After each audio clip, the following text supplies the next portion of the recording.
필리핀 하면 어떤 이미지가 떠오르시나요? 아마 아름다운 휴양지나 따뜻한 사람들이 생각나실 텐데요. 하지만 지금 필리핀은 엄청난 잠재력과 동시에 아주 심각한 위기라는 두 얼굴을 가지고 있습니다. 오늘은 아시아의 새로운 경제 호랑이로 떠오를 것인지 아니면 끝없는 정치 혼란 속에서 주저앉을 것인지 그 기로에 선 필리핀의 이야기를 한번 깊숙이 파헤쳐 보겠습니다. 자, 그래서 오늘 우리가 던져야 할 핵심 질문은 바로 이겁니다. 과연 필리핀은 그 엄청난 잠재력을 제대로 터뜨려서 아시아의 새로운 호랑이가 될 수 있을까요? 이 질문에 대한 첫 번째 힌트가 바로 이 숫자 안에 있습니다. 5.7%. 이게 뭐냐면요. 2024년 필리핀의 예상 경제 성장률입니다. 물론 목표치보다는 조금 낮다고는 하는데 아니 지금 전 세계 경제 상황을 생각해보면 이건 정말 엄청나게 높은 수치죠. 아니, 이렇게 놀라운 성장을 이끄는 힘은 대체 어디서 나오는 걸까요? 지금부터 필리핀 경제의 심장, 그 엔진룸으로 한번 들어가서 그 동력이 뭔지 하나씩 살펴보겠습니다. 필리핀의 고성장을 떠받치는 기둥은 크게 네 가지로 볼 수 있는데요. 우선 1억이 넘는 인구가 만들어내는 이 탄탄한 내수 시장이 있고요. 여기에 마르코스 정부가 더 좋게, 더 많이 짓자 뭐 이런 슬로건을 내걸고 엄청난 돈을 쏟아붓고 있는 인프라 투자가 또 한 축입니다. 그리고 또 중요한 게 있죠. 바로 해외에 나가 있는 필리핀 근로자들이 가족에게 보내는 돈, 이 송금액이 어마어마하고요. 마지막으로 필리핀 사람들의 뛰어난 영어 실력 덕분에 콜센터 같은 비즈니스 프로세스 아웃소싱, BPO 산업이 정말 잘 나가고 있습니다. 이 네 가지가 맞물려서 경제를 이끌어가는 거죠. 자, 경제 구조를 한번 뜯어볼까요? 여기서 아주 재미있는 특징이 하나 보입니다. GDP의 60% 이상, 그러니까 절반이 훌쩍 넘는 비중을 서비스업이 차지하고 있다는 거예요. BPO 산업 같은 거죠.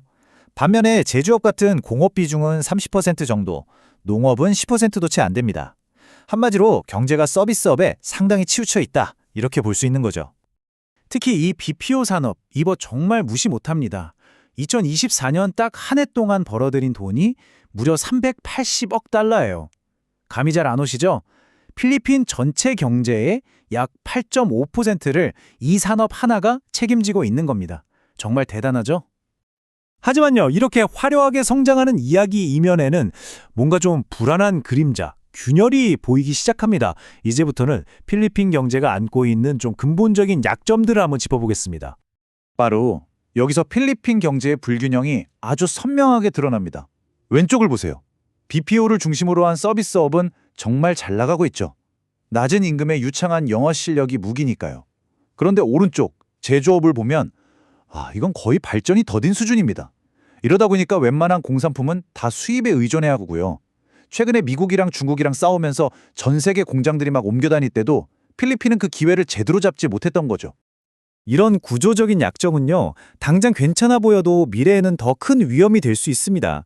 예를 들어 지금 필리핀 경제의 핵심인 BPO 산업, 이거 인공지능 AI가 발전하면 어떻게 될까요? 언제든 위협받을 수 있는 거잖아요. 또 계속 물건을 수입만 하니까 무역 적자는 계속 쌓이고 외국인 투자를 유치하고 싶어도 인프라가 부족해서 다른 동남아 국가들한테 밀리고 있는 게 현실입니다. 자, 이제 경제 이야기에서 정치 무대로 한번 시선을 옮겨보겠습니다. 어쩌면 이게 필리핀의 가장 큰 문제일지도 모르겠는데요. 바로 두 거대 정치 가문의 싸움이 나라 전체를 흔들고 있거든요. 모든 갈등의 시작점은 바로 이 유니팀 동맹이었습니다.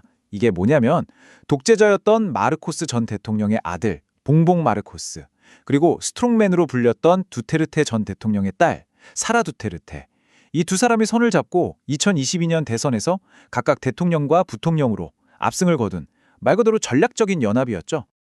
정말 철옹성 같았던 이 동맹이 무너지는 데는 그리 오랜 시간이 걸리지 않았습니다. 정말 순식간이었어요. 2024년에 사라 두테르테가 갑자기 내각에서 사임하면서 공개적으로 등을 돌렸고요. 이게 균열의 시작이었죠.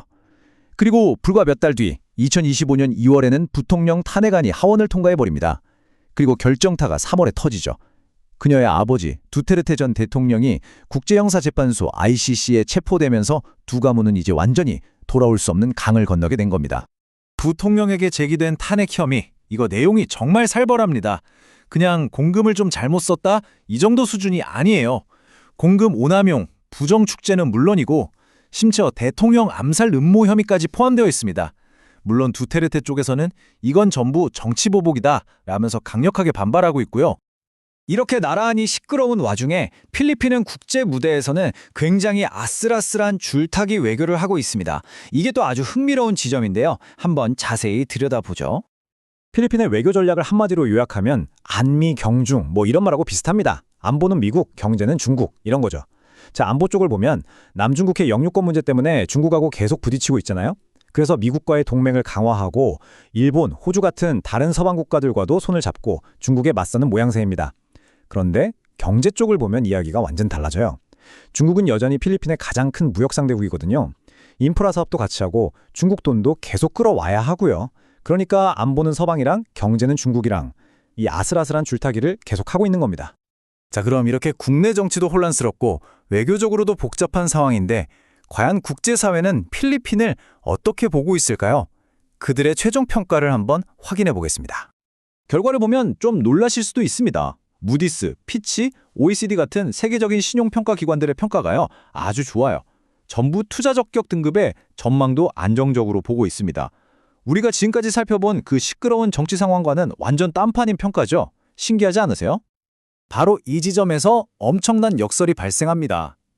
정치적 리스크는 이렇게나 높아 보이는데 경제의 기초 체력, 즉 펀더멘털은 아주 튼튼하다는 거예요.